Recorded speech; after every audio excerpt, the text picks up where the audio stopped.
Korasami! Chef's kiss. Chef's kiss. To the YouTube people, chef's kiss.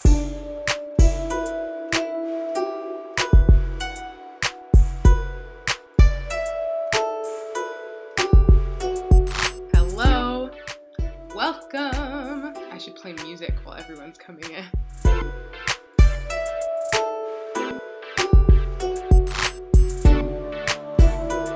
I didn't read chapter 2 this time. Yeah. Did not read it. So this is the first time, folks, that I will be reading blind. Oh, you know what? I wanted to start with a chapter summary anyway. So I'm going to do a chapter summary and then we'll get started. Basically what happened was, and I found some of the correct pronunciation. So it's Kelsang, not Kelsang. Kelsang and Genju are trying to find out who the next Avatar is, and they've been trying for 7 years because Avatar Korok has been dead for 7 years, and they have failed for 7 years. And so they're gonna test out, they usually do the Earthbender strategy for finding the Avatar, but now they're gonna try the Airbender strategy in this little Earthbender town with the toys like we've seen in the show. That's how Aang is chosen to be the Avatar. And so they try it out and it fails miserably. But then we meet baby Kyoshi, baby 7-year-old Kyoshi. But she runs away. She picks one toy and when they offer her a second toy, she freaks out, runs away. And that's pretty much the end of the chapter. And then we get some preview for what the political conflicts might be later. So yeah. Alrighty, shall we get started? I think we shall. Chapter 2. Also, I didn't read this again, but I did look to see how long chapter 2 is, and it's so short. So today is going to be a very short live stream. I think it's only like 9 pages. The Rise of Kyoshi, chapter 2, 9 years later. To Kyoshi, it was very clear. This was a hostage situation. Silence was the key to making it through to the other side. Waiting with complete and total passivity. Neutral Jing. We love neutral Jing. Okay. Kyoshi walked calmly down the path through the fallow field, ignoring the cover grass that leaned over and tickled her ankles, the sweat beading on her forehead that stung her eyes. She kept quiet and pretended that the 3 people who'd fallen in beside her like muggers in an alley weren't a threat. So like I was telling the others, my mom and dad think we'll have to dredge the Peakside canals earlier this year, Aoma said, drawing out the mom and dad intentionally, dangling what Kyoshi lacked in front of her. She crooked her hands into the crowding bridge position while slamming her feet into the ground with solid whomps. One of the terraces collapsed in the last storm. Above them, floating high out of reach, was the last precious jar of pickled spicy kelp that the entire village would see this year. The one that Kyoshi had been charged with delivering to Genju's mansion. The one that Aoma had earthbent out of Kyoshi's hands and was now promising to drop at any second. The large clay vessel bobbed up and down, sloshing the brine against the waxed paper seal. Kyoshi had to stifle a yelp every time the jar lurched against the limits of Aoma's control. No noise. Wait it out. Don't give them anything to latch onto. Talking will only make it worse. She doesn't care, Suzu said. Precious servant girl doesn't give a lick about farming matters. She's got her cushy job in the fancy house. She's too good to get her hands dirty. Won't step in a boat neither, Jay said. In lieu of elaborating further, he spat on the ground, nearly missing Kyoshi's heels. These people are so mean. Why are they so mean? Aoma never needed a reason to torment Kyoshi, but as for the others, genuine resentment worked just fine. It was true that Kyoshi spent her days under the roof of a powerful sage instead of breaking her nails against field stones. She'd certainly never risked the choppy waters of the strait in pursuit of a catch. But what Jay and Suzu conveniently neglected was that every plot of arable land near the village and every seaworthy boat down at the docks belonged to a family. Mothers and fathers, as Aoma was so fond of saying, passed along their trade to daughters and sons in an unbroken line, which meant that there was no room for an outsider to inherit any means to survive. If it hadn't been for Kelsang and Genju, Kyoshi would have starved in the streets right in front of everyone's noses. Hypocrites. Kyoshi pressed her tongue against the roof of her mouth as hard as she could. Today was not going to be the day. Someday maybe, but not today. Lay off her, Aoma said, shifting her stance into dividing bridge. I hear that being a servant girl is hard work. That's why we're helping with the deliveries. Isn't that right, Kyoshi? For emphasis, she threaded the jar through a narrow gap in the branches of an overhanging tree, a reminder of who was in control here. Kyoshi shuddered as the vessel dove toward the ground like a hawk before swooping back up to safety. Just a little farther, she thought as the path took a sharp turn around the hillside. A few more silent, wordless steps until... There, they'd arrived at last. The Avatar's estate in all its glory. Just checking that the connection is still good. Okay, I see numbers going up and down, so that means the connection's still good. Here we go. The mansion that Master Genju built to house the savior of the world was designed in the image of a miniature city. A high wall ran in a perfect square around the grounds, with a division in the middle to separate the austere training grounds from the vibrant living quarters. Each section had its own imposing south-facing gatehouse that was larger than the Yokoya meeting hall. The massive iron-studded doors of the residential gate were flung open, offering a small windowed glimpse of the elaborate topiary inside. A herd of placid goat dogs, we have a new animal, guys, goat dogs. A herd of placid goat dogs grazed over the lawn, cropping the grass to an even length. Foreign elements had been carefully integrated into the design of the complex, which meant that gilded dragons chased carved polar orcas around the edges of the walls. The placement of the Earth Kingdom-style roof tiles cleverly matched air nomad numerology principles. Authentic dyes and paints had been imported from around the world, ensuring that the colors of all four nations were on full, equitable display. When Genju had bought the land, he'd explained to the village elders that Yokoya was an ideal spot to settle down and educate the Avatar, a quiet, safe place far away from the outlaw-ravaged lands deeper in the Earth Kingdom, and close enough to both the Southern Air Temple and Southern Water Tribe. The villagers had been happy enough to take his gold back then, but after the manor went up, they grumbled that it was an eyesore, an alien creature that had sprouted overnight from the native soil. To Kyoshi, it was the most beautiful sight she could ever imagine. It was a home. Behind her, Suzu sniffed in disdain. I don't know what our parents were thinking, selling these fields to a Ganjanese. Kyoshi's lips went tight. Master Genju was indeed from the Ganjin tribe up north. But it was the way Suzu had said it. Is this the same? I think it might be the same Ganjin and Zhang. I forget if it was Zhang. I think it's Zhang. Tribes from the Great Divide episode. It sounds like it might be the same people. I don't know. Maybe they knew the land was as worthless and unproductive as their children, Kyoshi muttered under her breath. The others stopped walking and stared at her. Whoops. She'd said that a bit too loud, hadn't she? Jay and Suzu balled their fists. It dawned on them what they could do while Aoma had Kyoshi helpless. It had been years since any of the village kids could get within arm's reach of her, but today was a special occasion, wasn't it? Maybe a few bruises in remembrance of old times. Kyoshi steeled herself for the first blow, rising on her toes in the hope that she could at least keep her face out of the fray, so Auntie Mui wouldn't notice.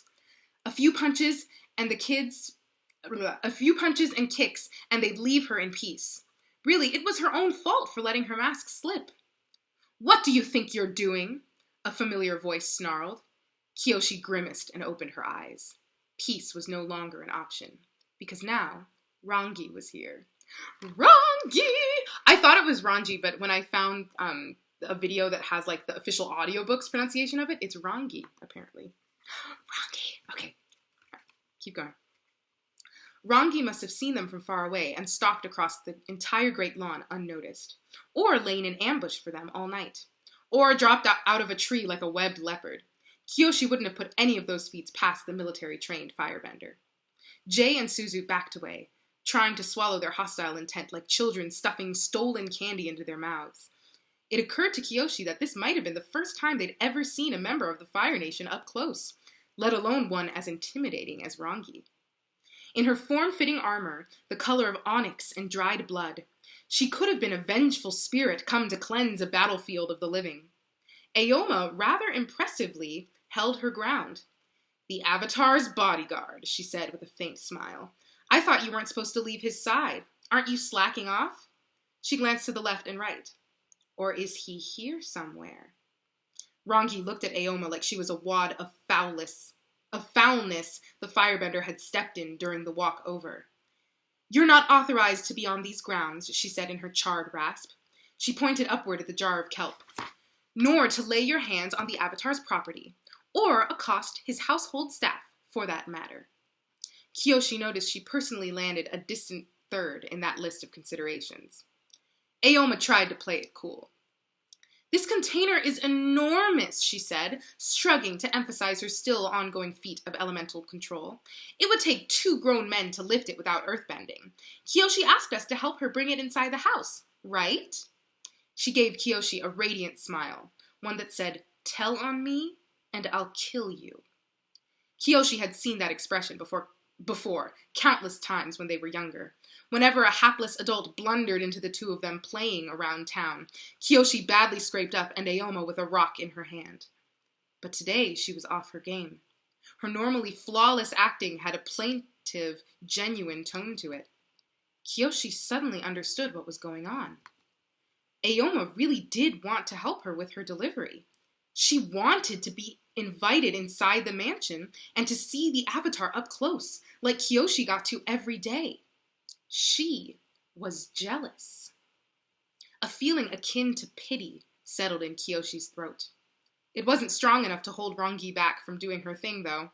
The firebender stepped forward. Her fine jawline hardened, and her dark bronze eyes danced with aggression.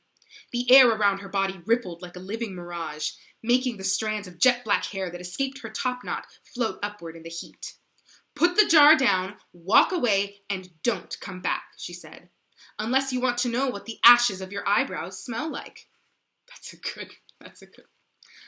Aoma's expression crumbled. She blundered into a predator with much larger fangs. And unlike the adults of the village, no amount of charm or misdirection would work on Rangi. But that didn't mean a parting shot was out of the question. "Sure," she said. "Thought you'd never ask." With a fling of her hands, the jar rocketed straight up into the air, past the treetops. "You better find someone who's authorized to catch that." She bolted down the path with Suzu and Jay close behind. "You little—" Rangi made to go after them, fist reflexively cocked to serve a helping of flaming pain, but she checked herself.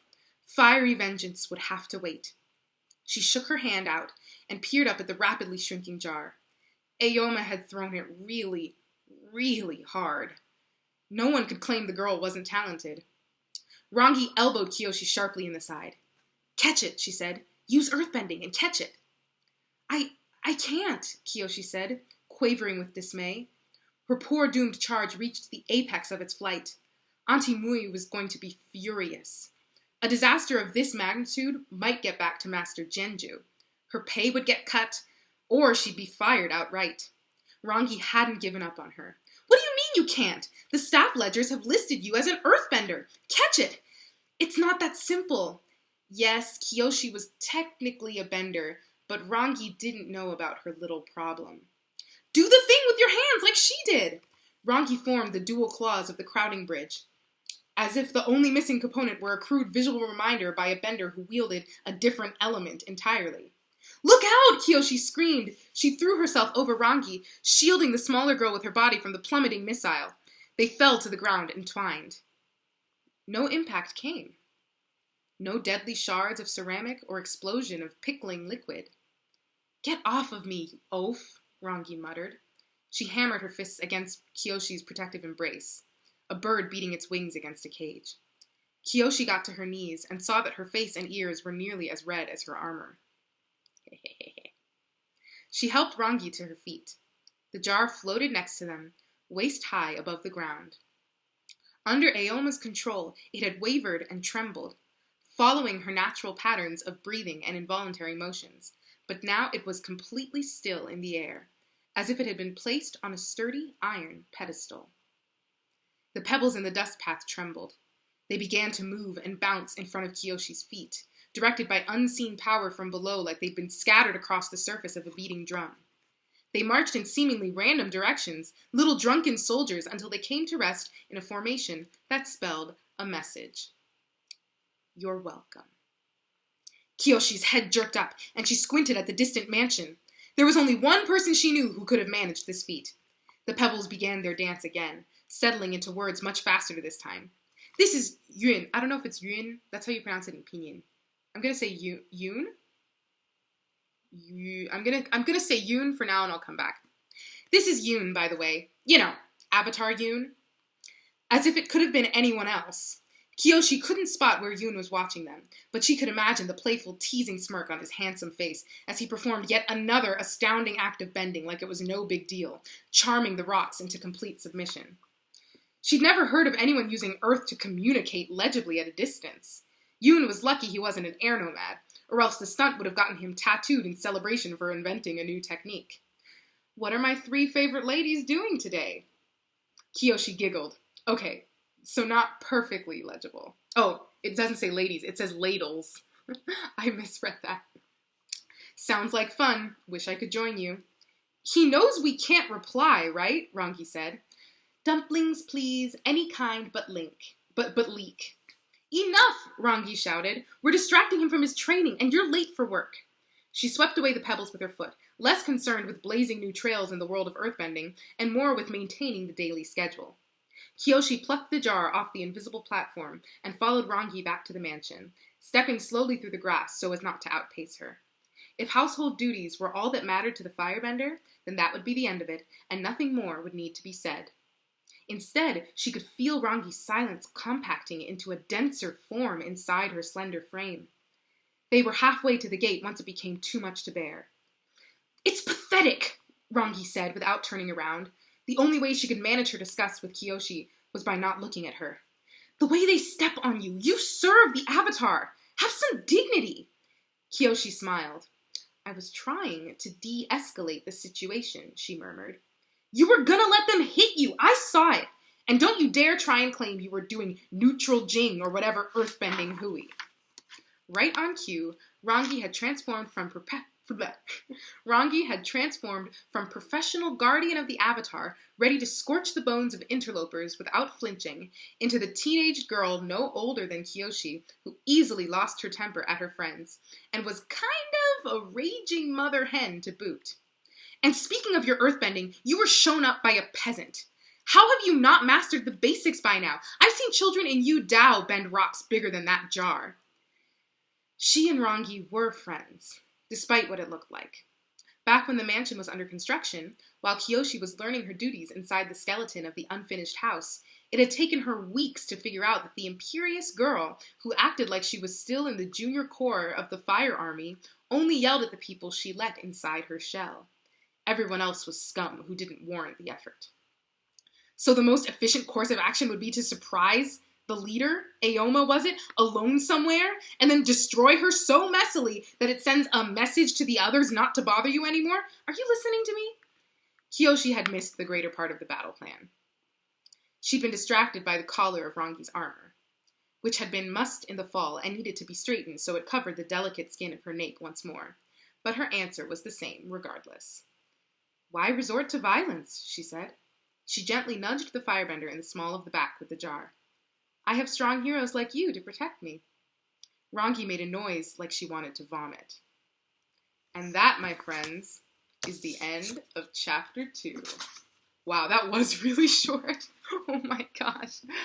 Wow. Just corn on the concrete. Just gals being pals. Precisely. Ooh, that was so exciting to read blind. I will always do a summary after we read it. We're still in Yokoya, and it's been 9 years since baby 7-year-old Kyoshi took a toy. And Genju has now built a big mansion for the Avatar, who is apparently, I want to call him Yun. It's my, it's a habit, I guess, for speaking Mandarin. Avatar Yun. I'll look it up later, and I'll decide later. So they found the Avatar Yun. So, don't know when we're gonna find out that it's Kyoshi. So she works at the mansion where Avatar Yun is being trained and all that stuff. And these names, do you guys remember these names from chapter 1? Aoma sounds like she's the village leader's daughter. Suzu is that girl who stomped on the hog monkey in the first chapter. And Jay was just someone that they named in chapter 1. But all of these kids are around Kyoshi's age. It sounds like they do like hard labor in the village, but Kyoshi can't because that's an inherited job. And she's an orphan from not Yokoya, so she can't even do that if she wanted to. So that's why she's a servant in the house. Rangi is a firebender who's Kyoshi's age. And right now she's kind of like, I'm not going to say that she's mean. I don't think she is. I think she's hard on Kyoshi. Because she cares about her well-being. Like, she's yelling at her for letting them step all over her. And so she's kind of bad about that. But she's Avatar Yurin's bodyguard. So that means she's talented. It says she's militarily trained. Yeah, I also don't know how to pronounce Auntie Mui. I'll look that up and get back to you guys. Yeah, and so she has to take this jar to the mansion. Really, the plot that happens in this chapter, I think, is less important than the relationships that we see in this chapter. So, all that happened in this chapter was she had to bring a jar to the mansion. The kids were mean to her, or other teenagers were mean to her, and then Rangi showed up, chased them away, and then, but the jar was going to break, but before it could break, Avatar Yurin from afar stopped it from breaking. Yeah, that is pretty much it for the summary of that chapter. I'm going to scroll through your comments. My mom literally started reading it on like Monday and finished it on like, I don't know, Thursday or something. Like, she read it so fast. And I was like, I have the sequel, but she's also in like a couple book clubs. So she was like, I have to do my reading for my book club. Whatever. That's fine if you fall asleep. No worries. Let me, the sound of my voice carry you into dreamland. Two lovers. Guys.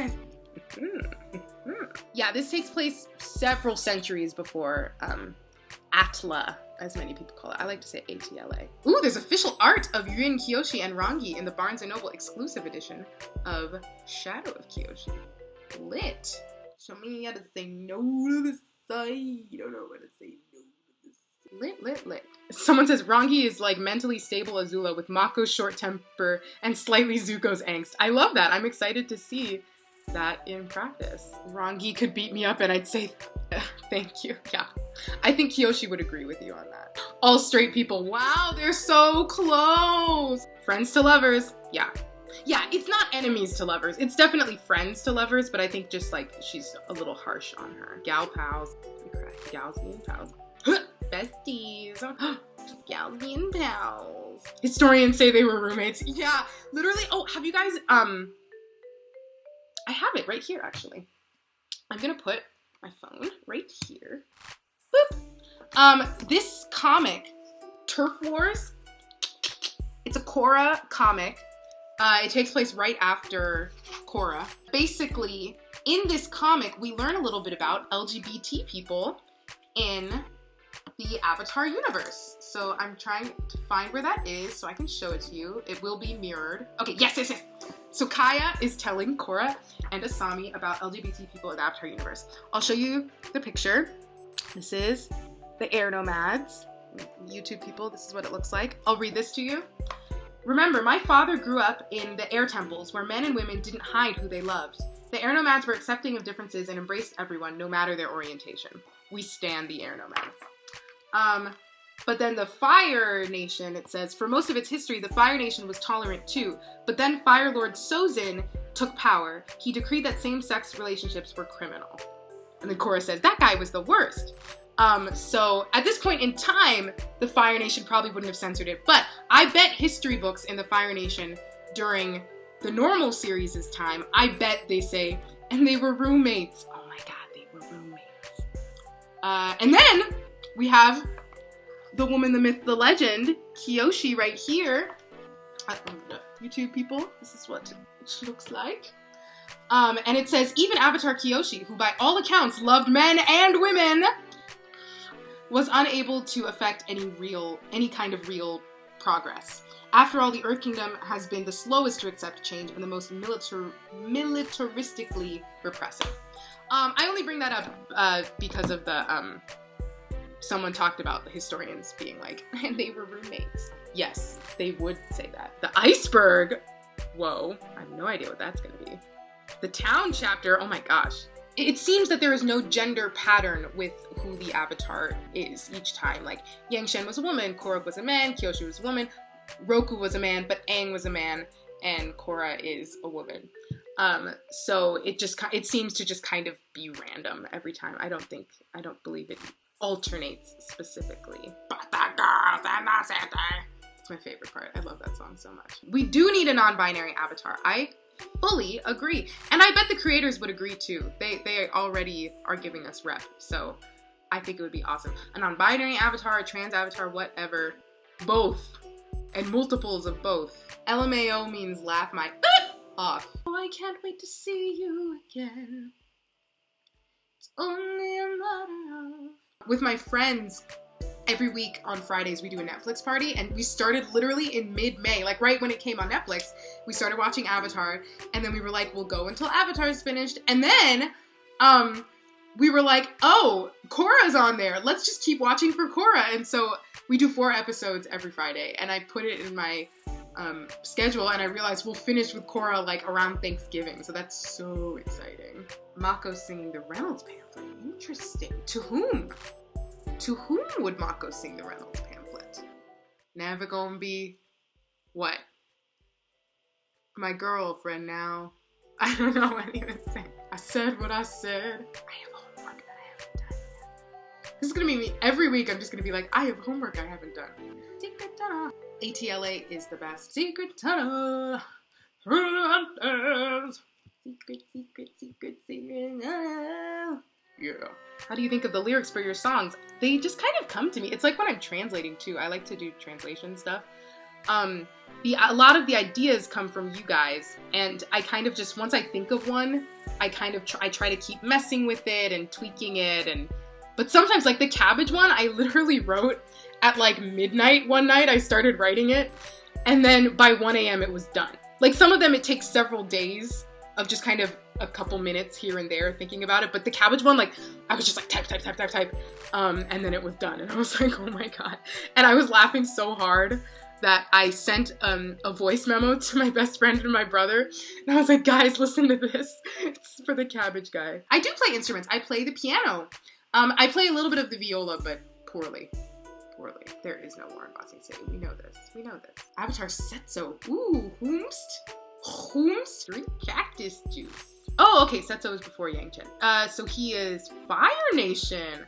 That makes sense that you'd learn about that in Shadow of Kyoshi. My computer fan is so loud. Sorry, guys. My middle name is Hi'ilani, and it means cradled in the arms of heaven in Hawaiian. My mom grew up on Oahu. She was born and raised in Hawaii, so we're not ethnically Hawaiian, but that's where my mom is like from, and that's where she grew up, and so my middle name is Hawaiian. I would love to learn more about the Hawaiian language. I only know a little bit of stuff. Never gonna be Fire Lord now. Never gonna be Fire Lord now. Yeah. The Fire Nation has Polynesian influences. Not so much that we see in the normal show. I think we see a bit more of like Japanese and Chinese influences in the Fire Nation. But in the comics, and especially in the Search, and I won't spoil anything if anyone hasn't read the Search, but go read the Search. We learn more about Ursa, Zuko's mom. We learn more about her hometown, and her hometown feels very Maori, which is in New Zealand, Aotearoa. Yeah, so the Fire Nation does have a little bit of a Polynesian feel to it. Turf Wars. I want to see if Zuko finds his mom. Read the Search. I won't say nothing, but oh, it's a cliffhanger? Oh god, it's a cliffhanger? Well, I have the second one anyway, but I know! I was literally talking with Micah. If you're on here, I don't think you're on here, but if you're watching this live stream, maybe you'll watch the YouTube video, Micah. We were arguing about Korra the other day, and I'm still mad about it. He's mad at Korra, and she's done a lot of bad things, but I feel like we always look at all the bad stuff she's done, and she's done so many amazing, crazy, amazing things. There's a really cool quote where it's like, Aang was a human who had to learn to be the Avatar, but Korra was the Avatar who had to learn how to be human. And I love that quote so much. When is your next music video? It'll happen when it happens. People keep asking that. It'll happen when it happens. You know, grad school, jobs. Your girl is busy, but I will do my best. Oops. Fun fact, but Rangi's melee fighting style is the basis for the style in the Kyoshi. Sorry, I'm gonna read that again so you guys can hear it if anyone isn't seeing the comment. Fun fact, but Rangi's melee fighting style is the basis for the style the Kyoshi warriors use. If that's not love, I don't know what is. If that's not my relationship, I don't want it. Then I don't want it. That's really cute. Oh, what's better, ATLA or Hamilton? Interesting question. Guys, I'm the worst with what do you like better questions and what's your favorite questions, because I always answer, I like them all, or let's not compare them. Like, I'm way too diplomatic. And that's what I think that's what I'm gonna say right now. No, Avatar and Hamilton are just two completely different things. Hamilton is a full-length Broadway musical. Avatar is an animated kids TV show. I think they're both at the top of their game for their genre. Like, you know, Hamilton, like, not that awards should be the measure of the quality of something, but like Hamilton won so many Tonys. And I think it'll be running for a couple decades, like Phantom and Lion King. And then Avatar is just, it's eternal. I will be showing it to my children, and they will enjoy it. I will make them enjoy it. LOL. I used to do them all in one go. I used to like for example, with Skylar Sisters, with Azula, what I did was I wrote it the day before, because I wanted to give it a day to like be like, are these actually good lyrics? And then literally, I think I started at like 8 p.m. and I went and recorded the vocals. That took a few hours. So then I went and like I filmed all of it, and as I was filming, I was trying to find the backgrounds, and I finished at like 4:30 in the morning. Y'all hear that? Na Sing Se, which is the official title of part 2. So I finished that at 4:30 in the morning. But now what I do is, first of all, I find all the backgrounds first, and then I start filming. Like, that's my storyboarding phase. But I also spread it out over several days now, because it takes a lot of energy. Like, when I was making those first 3 videos, I was like, had dark circles under my eyes because I was so tired, because I was going to sleep at like 5 a.m. every night. So now what I do is like, I write, and then maybe a couple days later, I'm like, okay, I like these lyrics, and then I record it and sound mix it. And then the next day, I find the backgrounds, and then the next day I film it, just to like kind of spread it out. I'm the Avatar, and you gotta deal with it! We really don't know that much about what happened. I feel like they were deliberately vague about why they left, which is fine, you know. But of course I'm devastated about it. Like how is it gonna be good? Like, did y'all read what Michael wrote? The way he wrote it was like, this is gonna be so bad that I don't even want you guys to think that we had anything to do with it. Like, that's what he wrote. And he didn't even say that about the movie. So,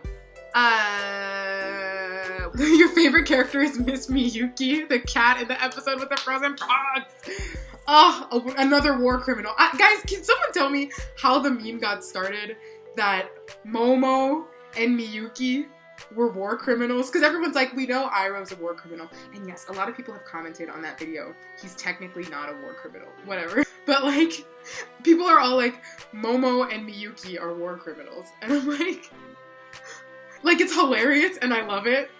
But what does that mean? What did they do? What did Miyuki do? But she does say, like, Miyuki, did you get in trouble with the Fire Nation again? It's so funny. Pissed him off until we had a 2-party system. Someone wrote the words 2-party system. I will not tell you what the next song is. I like to keep it a surprise, you know? So that everyone's like, what's it gonna be? What's it gonna be? And then it comes out and they're like, cool! I would date either of them, actually. Yeah. I keep moving my computer. Stop it. Stop it. You think Korra and Asami is a great ship? Guys, like, we got a gay ship. A canon one. Like, yes, they deliberately made it not explicit, But in the comics, they made it explicit. So how can I not think that it's a great ship? We love representation. But then that one blew up. And I was like, what? Someone wrote, Fanon Kyoshi is the exact thing Kyoshi feared people would see her as, a cold killer with no mercy.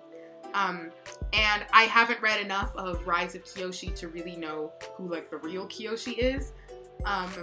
But that's so interesting, and I'm so excited to learn more about that as we read this. Because yeah, Fanon Kyoshi is very specific, and I feel like it's going to differ a lot from actual Kyoshi. When I ordered this, I fully thought it was going to be a graphic novel. And then it came and I was like, oh, it's a novel. She said the search is coming in the mail. I think it got lost in the mail. The post office is struggling in America. Shout out to everyone in America. Oh, the post office. She's struggling. Can you be our president? Man. We're in trouble. This country's in trouble. I hate politics. If I didn't hate politics, maybe. Rank every avatar we know. In terms of what though? Like skill or just me liking them? Gayness? Kyoshi? Roku? No, Kyoshi, Korra, Roku. Kuruk feels really straight, you know? Aang feels a little straight, but maybe he isn't.